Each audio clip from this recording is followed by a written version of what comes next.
Benarkah Indonesia akan lebih baik jika menjadi negara komunis? Tunggu dulu.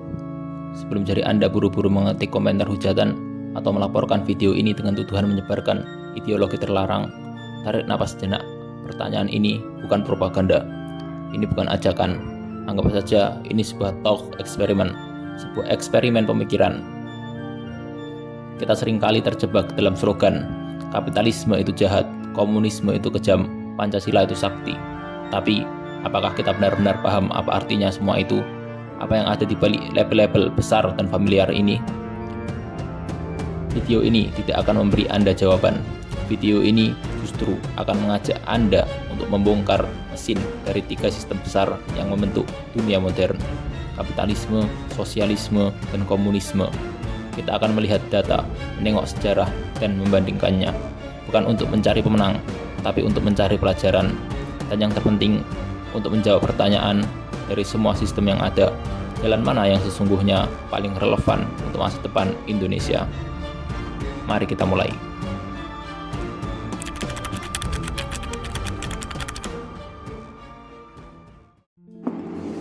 Untuk mempermudah, mari kita lihat contoh nyata dari masing-masing sistem. Pertama, kapitalisme. Panggung utamanya tentu saja Amerika Serikat. Inti dari kapitalisme adalah kepemilikan pribadi, pasar bebas, dan motif mencari keuntungan. Siapapun boleh mendirikan perusahaan, bersaing, dan menjadi kaya raya. Inilah yang melahirkan inovasi-inovasi gila seperti Silicon Valley dan menciptakan kekayaan yang tak terbayangkan.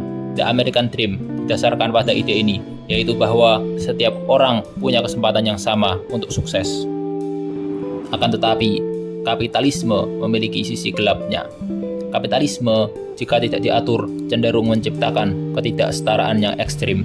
Kita semua tahu istilah the 1% versus the 99%. Data menunjukkan keuntungan perusahaan meroket, tapi upah pekerja seringkali stagnan. Sistem ini juga rentan terhadap krisis. Ingat krisis finansial 2008, jutaan orang kehilangan rumah dan pekerjaan bukan karena mereka malas, tapi karena spekulasi segelintir orang di Wall Street. Jadi, di balik janji kemakmuran, ada risiko, ketidakadilan, dan instabilitas yang nyata. Sekarang, kita bergeser ke antitesisnya. Komunisme, secara teori, seperti yang dibayangkan oleh Karl Marx, komunisme adalah sebuah utopia. Masyarakat tanpa kelas, tanpa negara, tanpa uang, di mana semua alat produksi dimiliki bersama. Prinsipnya sangat indah, dari setiap orang sesuai kemampuannya, untuk setiap orang sesuai kebutuhannya. Tidak ada lagi eksploitasi, semua orang setara. Tapi, praktik di dunia nyata seringkali jauh dari surga. Mari kita lihat 2 eksperimen terbesar. Uni Soviet, mereka adalah yang pertama mencoba. Lewat revolusi berdarah, mereka berhasil mengubah negara agraris terbelakang menjadi kekuatan industri dan militer yang menyaingi Amerika Serikat. Tapi dengan biaya yang cukup besar, yaitu perencanaan ekonomi terpusat yang kaku mematikan inovasi. Untuk membangun industri berat, pertanian dikorbankan, menyebabkan kelaparan, kebebasan individu diberangus atas nama kepentingan kolektif. Pada akhirnya, sistem yang tidak efisien dan represif ini runtuh dengan sendirinya. Lalu ada Tiongkok. Ini adalah sebuah anomali, sebuah plot twist dalam sejarah. Di bawah Mao Zedong, Tiongkok mengalami bencana kemanusiaan seperti lompatan jauh ke depan yang menewaskan puluhan juta orang.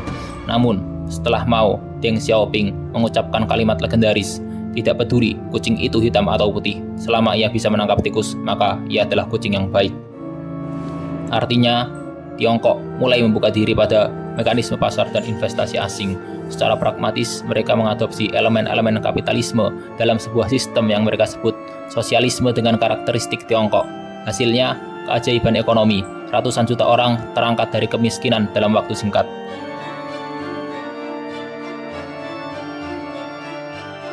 Tapi sekali lagi, apa biaya yang harus dibayar? Pertumbuhan ekonomi yang luar biasa ini berjalan seiring dengan penindasan politik total. Tidak ada kebebasan pers, tidak ada oposisi, dan sebuah memori kelam seperti pembantaian lapangan Tiananmen 1989 menjadi tabu. Tiongkok membuktikan sesuatu yang mengerikan sekaligus menakjubkan, yaitu bahwa sebuah negara bisa menjadi sangat kaya dan maju tanpa harus menjadi demokratis. Jadi, apakah pilihannya hanya 2 kutub ekstrim ini, kapitalisme yang timpang atau komunisme yang otoriter? Ternyata tidak, masih ada jalan ketiga.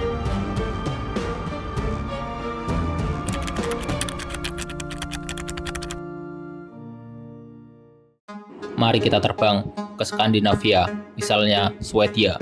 Banyak yang salah mengira mereka negara sosialis murni, padahal Swedia adalah negara dengan ekonomi pasar yang sangat kapitalis dan terbuka. Perusahaan-perusahaan swasta besar seperti IKEA, Volvo, dan Spotify lahir dari sana.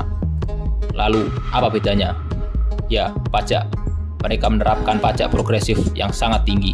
Uang pajak ini kemudian digunakan untuk mendanai layanan publik universal kelas dunia, pendidikan gratis sampai universitas, layanan kesehatan untuk semua orang, cuti melahirkan yang sangat panjang, baik untuk ayah maupun untuk ibu. Ini yang disebut welfare state atau negara kesejahteraan. Hasilnya, Swedia secara konsisten menempati peringkat teratas dunia dalam hal standar hidup, kebahagiaan, dan yang terpenting, kesetaraan ekonomi. Mereka berhasil mengambil mesin inovasi dari kapitalisme dan menggabungkannya dengan jaring pengaman sosial dan pemerataan dari sosialisme.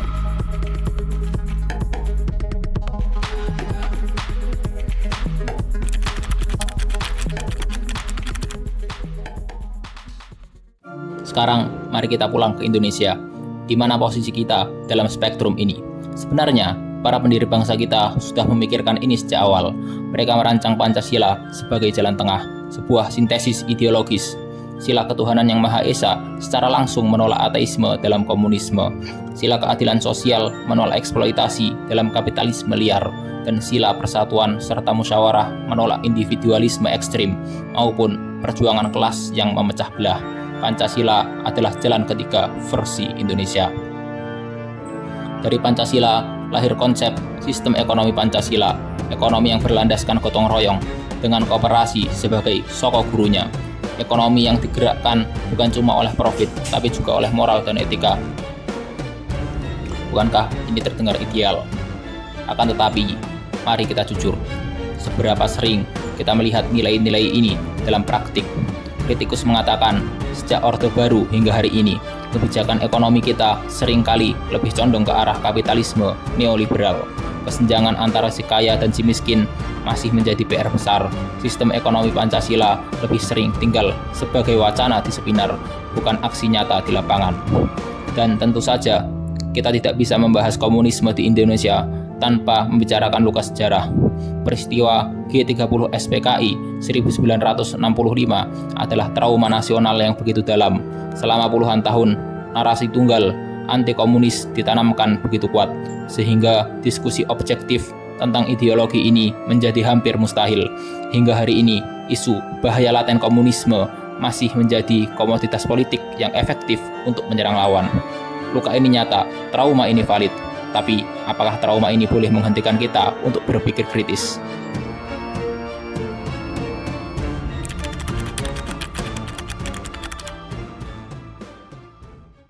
Mari kita lihat data secara objektif. Jika kita ukur ketimpangan ekonomi dengan koefisien Gini, di mana angka 0 berarti sangat setara dan 100 sangat timpang, Swedia ada di angka sekitar 28, yaitu sangat rendah. Amerika Serikat di angka 41, yaitu tinggi. Lalu di manakah Indonesia dan Tiongkok? Ternyata angkanya mirip, di sekitar 38. Artinya, tingkat ketimpangan kita setara dengan negara komunis Tiongkok dan tidak jauh dari negara kapitalis Amerika. Sekarang, mari kita lihat indeks kebebasan sipil. Di sini, perbedaannya bagai langit dan bumi. Swedia dan negara-negara Skandinavia lainnya ada di puncak. Amerika di level menengah tinggi, Tiongkok di dasar jurang. Indonesia berada di kategori demokrasi yang lemah atau flawed demokrasi. Kita memiliki kebebasan, tapi kita juga masih memiliki lebih banyak PR. Data ini menunjukkan sebuah paradoks menarik. Tiongkok membuktikan pertumbuhan ekonomi bisa dikejar tanpa kebebasan. Swedia membuktikan kesejahteraan dan kesetaraan bisa dicapai justru dengan kebebasan. Amerika membuktikan kekayaan nasional yang melimpah tidak otomatis berarti merata untuk semuanya. Lu, Indonesia mau meniru yang mana?